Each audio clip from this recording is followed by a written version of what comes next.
Hello all and welcome to a very Nackte Christmas 2024. We're coming to you tonight from the Iridescent Theater on Camp Nackte here in Stockdale, Texas. We have a wonderful show planned for you this evening. We'll start out with a brutally honest take on the very first Noel.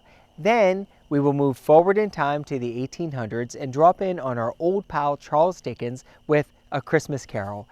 Finally, we'll wrap it up with a modern retelling of 'Twas the Night Before Christmas. Each one of our segments tonight will be punctuated with an intermission where you can get up and refill your drink, go to the bathroom, or just keep not paying attention. In any case, it is my dubious distinction to introduce you tonight to Iridescent. Who? Iridescent. Ira here will be narrating each one of our segments with those velvety smooth vocals she's not normally known for. So with no further ado, Ira, take it away with the birth of baby Jesus. Thank you so much, Joe. Have you ever met the baby Jesus? No, Ira, I never have. Well, keep talking about me like that and you're going to go meet him. Anyway, as we know, the story of Christmas is fundamentally about a little Jewish boy named Josh. No, seriously, look it up. In a town called Battleham. I am from a small town in Texas and I don't know how to pronounce it. Anyway, our story begins with a very, very, very young girl named Mary, her uncomfortably older boyfriend Joseph, and a baby daddy no one can see. Oh, and a couple of religious dudes. Now, Mary was a very, very, very, very, very young girl with an oddly common name. Seriously, there's like 8 to 10 Marys and 14 Josephs, multiple Marthas. Was everyone's name Mary, Martha, and Joseph? Anyway, the specific Mary was in trouble. She had a bun in the oven. She needed to trap a man already. Worse yet, she's a little girl between 8 and 11 and had no clue how she's got knocked up. I mean, I kinda know. Then how did this happen? Aren't you on birth control? You mean like sticking Gopu up there? What? What year is this? 1 BC? How did anyone survive back then? But you have options. Well, I could go to a priest and get an abortion. Jesus Christ. It's okay though. I've decided to keep the baby. It's a miracle of the Lord. God himself got me pregnant. That's not how pregnancy happens. Joseph, I have something to tell you. What? I'm pregnant. What? I'm gonna be a father? Who's the mother? You mean father. You are. What? I can't be. My cousin's a goat herder. I know how babies are made. We'd have to be locked in a barn for like 3 days. Surprisingly, we waited another 2,000 years before we felt like sex ed was a good idea. And even then, over 22 states have banned it. We're not getting off this rock, are we? Who's the father? God? Seems suspicious, but what do I know? Public education won't be invented for another 1,800 years. Little Joseph Jr. Actually, an angel came to me. He said that his name will be Emmanuel, and the whole world will know him by this name. And from that point forward, no one called him Emmanuel. Literally. Not once, ever. Okay, fine. Joshua it is. Did you hear anything I just said? And from that point forward, they called him Joshua. Well, for a few years at least, until a couple mistranslations, mispronunciations, the King James Version. the good old US of A, and now it's pronounced Jesus. But I digress. So to sum it up, you're about 8 months, 3 weeks pregnant, right? Right. I'm a modestly wealthy public engineer with a really nice house, and you're about to get ready to drop. And it probably would be a good idea for us to just stay home so that way you'd have access to a nice clean bed and doctor. Obviously. God damn it, we're not doing that, are we? So I had this idea. What if we wandered aimlessly from town to town? So whenever you finally do give birth, we won't be at all prepared. And of course, it will be the worst of all situations. Seriously, fuck my life. Are we lost? We've been walking the Judean wilderness for quite a while now. I mean, there's a sign up there that says Camp Nackte. Seriously? Oh, I think the baby's coming. That makes one of us. We need to find you a hospital. Really? Unfortunately for poor Mary and her incredibly inconsiderate husband, who wasn't really the baby's daddy, hospitals weren't a thing yet. Think less socialized medicine and more current day red state. Red state? We're all gonna die. We're brown immigrants. And so they were, for almost 2,000 years, until Republicans decided that they were Bible-toting white Americans. Hello? About to give birth here. Midwife? Sorry, your insurance doesn't cover that. Epidural? Not covered. A doctor. You're not getting this whole red state thing, are you? Hotel reimbursement for recovery-based care? Yeah, right. Prenatal care? Qualified obstetrician? Gynecologist? Something? Nope. Nay, nada, niet, nine. Not at all.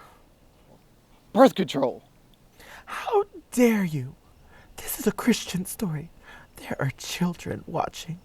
What about a nice hotel? Booked. Hourly motel? Sorry, the RNC is in town. Airbnb. Oh, sorry, we haven't been gentrified yet. How about barn? Barn dominium? Barn? God damn it, we're going in the barn, aren't we? Ugh, I should have blamed it on that Roman soldier.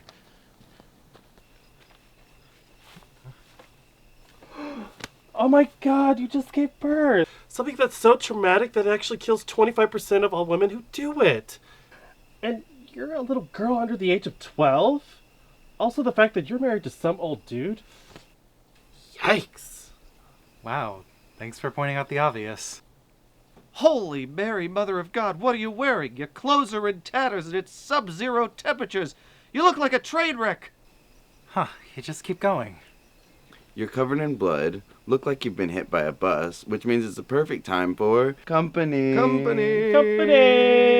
Yay! But seriously, if your husband knew you were about to pop, wouldn't he actually leave you at home so you'd have access to a doctor? Does this dude not care about you at all? I don't fucking know. Oh my goodness, I can't believe I'm seeing this. Holy shit! Yeah. Sorry. If we were home, I'd have access to clean diapers. Wait, who are you three? What are you doing here? We three kings of Orient are. What are you doing? Stop singing. It's the middle of the night. It's freezing cold. We're in a barn. I just gave birth. How did you get here? We followed a star. A star! A star. Ow, that doesn't make any sense. Social navigation hasn't been developed yet. It doesn't guide you to specific locations. It's not Google Maps. This all seems very anachronistic right now.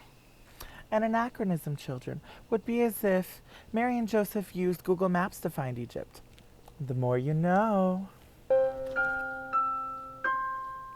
Also, if y'all are kings from the east, doesn't that mean you're from one of the 10 very developed Roman cities in Israel called the Decapolis? And if so, doesn't that mean you could throw me on one of your horses and take me to a hospital, a clean bed, and fresh water, possibly within the hour? Well, we've come bearing gifts to the newborn king, frankincense and myrrh. Brr! Myrrh. What the fuck am I gonna do with perfume? Didn't you hear me? I need a hospital. Lady, you're in a bar. The whole floor is covered in goat shit. What else do you want? God damn it, you're just gonna leave me here, aren't you? Give me the fucking perfume. Jesus, Mary, and Joseph, King Herod is killing all the babies. What? He wouldn't. He couldn't. I voted for him. He said he was going to make Jerusalem great again. He literally said he would do this. I didn't think he'd actually do it. I mean, He did it last time, too. He literally had his sons murdered. At this point, he could stand in the middle of Fifth Avenue and murder someone, and you would still support him. Wouldn't you? I thought it would affect everyone else. I didn't think it would affect me. I'd like to point out that instead of King Herod, they did have the choice of his much more popular sister, Queen Salome I, who championed LGBT rights equality and women's rights, and actually had a religion of drag queens and trans women who went around and performed for charity. No, really, look it up. But her scrolls. Jesus. The more things change, the more they stay the same. Come on, Mary, get up. We're going to flee to Egypt. Egypt? Why Egypt? We could just go to the part of Israel ruled by Herod's amazing sister. Weren't you listening to the narrator? It's only a couple miles away. Egypt is over 500 miles away, and we have to pass a nearly impassable desert, not to mention a highly contested international border. Good points. Good points. All good points. To Egypt we go. God damn it. Passing through the desert on foot with the newborn baby? What if the border patrol gets us? What if we get deported? Don't be silly, my love. What kind of evil person would do such a thing? What kind of person would persecute poor, brown, starving mothers and children fleeing political violence from their home countries? What kind of person, I ask you? And so the Holy Family walked 500 miles and lived happily ever after, and nothing bad ever happened to them. Ever. At all. Not once. The end.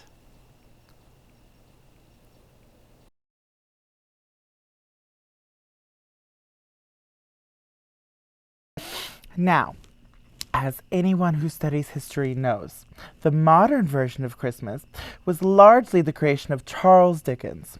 Charles Dickens' brilliant 1843 book, A Christmas Carol, is world famous for its portrayal of finding the true meaning of Christmas by scaring the shit out of rich people. You see, back in the mid-1800s, rich people could learn a valuable lesson by being visited by ghosts and seeing how terrible things might have been had they not been such an awful person. Unfortunately, in the real world, that doesn't work at all. In our second story, Mr. Scrooge is at home resting. He's had a very long day of stripping workers of health insurance and overtime pay. Across town is the poor family of Bob Cratchit. His wife, Mercedes, who fashions herself a dancer,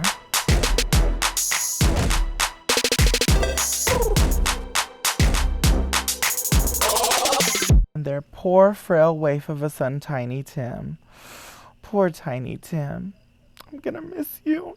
Wait, how come you're saying it like that? Like, poor Tiny, is something bad gonna happen to me?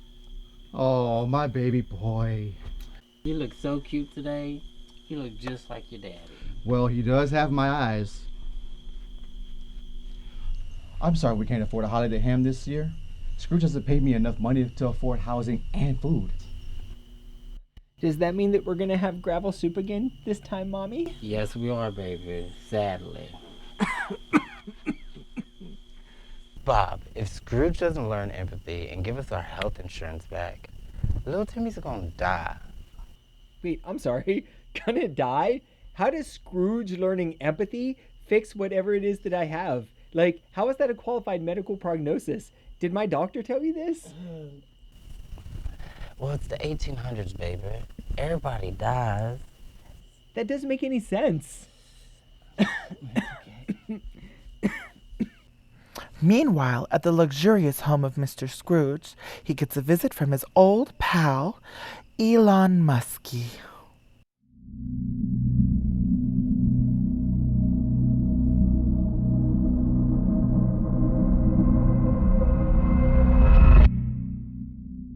Scrooge! Elon? Is that you?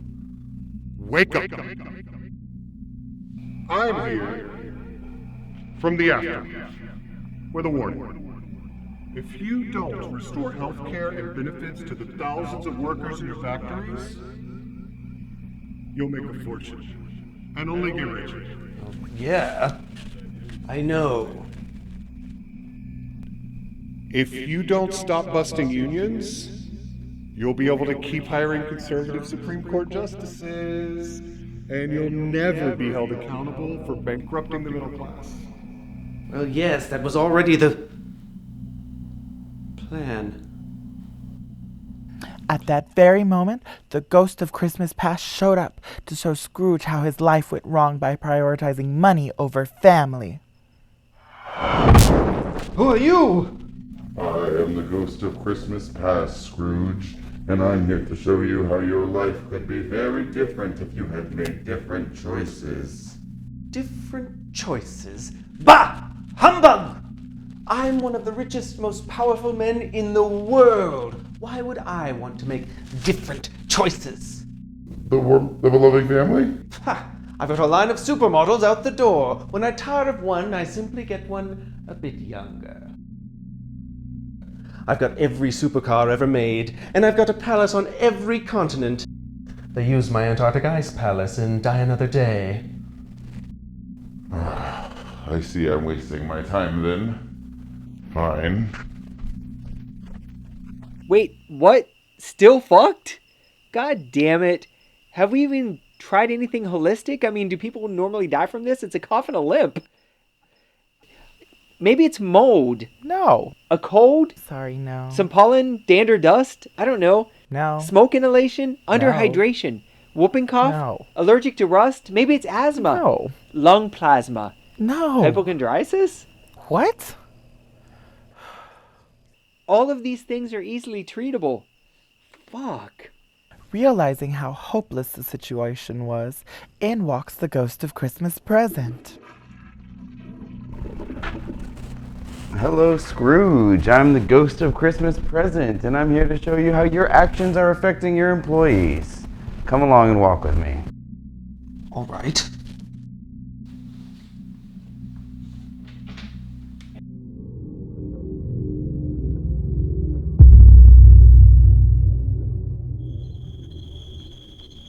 Where are we? What a dump. Seriously, poverty tourism? That's so offensive. And if you look through this window, you'll see Tiny Tim, a fragile little boy.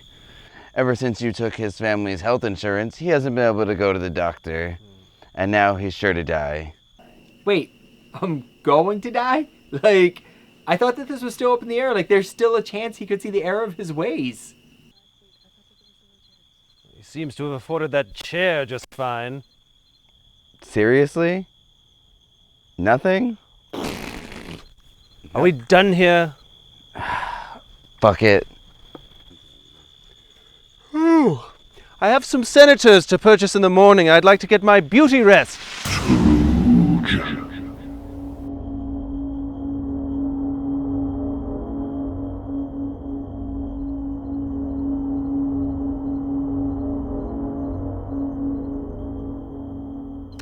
I'm the ghost of Christmas future.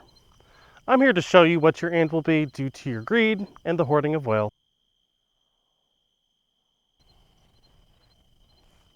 Oh. Well, looks like due to your extravagant wealth, you're able to afford the best health care, doctors, and medicine that money can buy. You actually live a long and healthy life. Yes! I knew it! Well, your employees, on the other hand, well, poor little Tiny Tim dies. Oh, still fucked. God damn it. Well, I guess my mom can finish this food at least. Oh, don't bother. She dies too. Wait, what? She dies? Oh, terrible death. So much pain. Poor thing was just heartbroken after you passed. Well, you're probably the reason she died. Pops? Oh, what's even worse? He dies too? House fired. dies screaming. Even the neighbors are still traumatized. Oh, it took hours too, not even a quick death. Oh, just horrifying. Rover? Hit by a carriage. Poor thing just suffered and suffered. What? We all die? Well, I guess we can enjoy this one last Christmas together? Oh, no. Yeah, baby, sorry, that doesn't happen. What? And so the whole Cratchit family died in poverty, while Scrooge lived a long life of wealth, happiness, and fun. Because, well, that's reality. And finally, here we are, Christmas 2024, surrounded by your chosen family. 'Twas the night before Christmas, one night before Hanukkah, 2 nights before Kwanzaa. Not a creature was stirring, not even a mouse. The stockings were hung by the chimney with care, in hopes that St. Nicholas soon would be there. The gays were all nestled, all snug in their bed. Sepia tones? It doesn't say anything about being in black and white. Did I miss a meeting? Anyway. While visions of paupers danced in their heads, the top in his nightgown, bottom in his cap, had just settled down for a long winter's nap, when out on the lawn there arose such a clatter. They sprung from the bed to see what was the matter. Away to the window they flew like a flash, tore open the shutters and threw up the sash. That's gay for curtain. Someone crashed on the lawn. When what to their wondering eyes should appear but a miniature sleigh and 8 tiny reindeer. It looks like some homeless guy with a bunch of big dogs. With a little old driver, so lively and quick, they knew in a moment it must be Saint Nick. Nick? Who the hell is Nick? More rapid than eagles his coursers they came, and he whistled and shouted and called them by name. Now Dasher, now Dancer, now Prancer and Vixen, on Comet, on Cupid, on Donder and Blitzen, to the top of the porch, to the top of the wall, now dash away all. Oh, I know this song. To the window, to the wall, to the sweat. Quick, call the neighborhood watch. Call the police! So up on the housetop the coursers they flew, with a sleigh full of toys, and St. Nicholas too.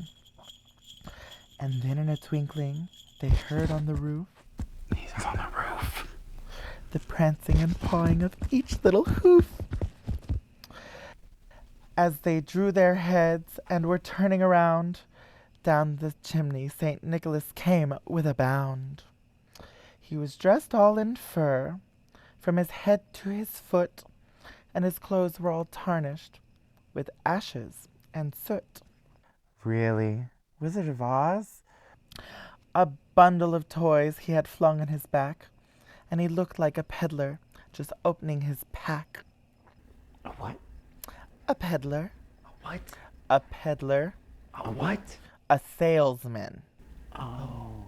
He was chubby and plump, a right jolly old elf, and they laughed when they saw him, in spite of themselves. His eyes, how they twinkled, his dimples, how merry. His cheeks were like roses, his nose like a cherry. He had a broad face and a little round belly that shook when he laughed like a bowl full of jelly. A wink of his eye and the twist of his head soon gave them to know they had nothing to dread. He spoke not a word, but went straight to work, and he filled all the stockings, and then turned for a jerk. You gotta be fucking kidding me. Guys, stop, for real. Hello, let's get back on the script. What do you think this is? OnlyFans? No, quit it. Guys, no, Santa only gets to come once a year, and it's not this time. Hey! We have a show to do. Now quit it! and laying his finger aside of his nose and giving a nod, up the chimney he rose. He sprang to his sleigh, to his team gave a whistle, and away they all flew like the down of a thistle. But I heard him exclaim ere he drove out of sight, "Happy Christmas to all, and to all a good night." Baby, it's cold outside, and there ain't nothing to do. And I'm here alone, just thinking about you. 'Cause Christmas is coming, and I've got the holiday blues.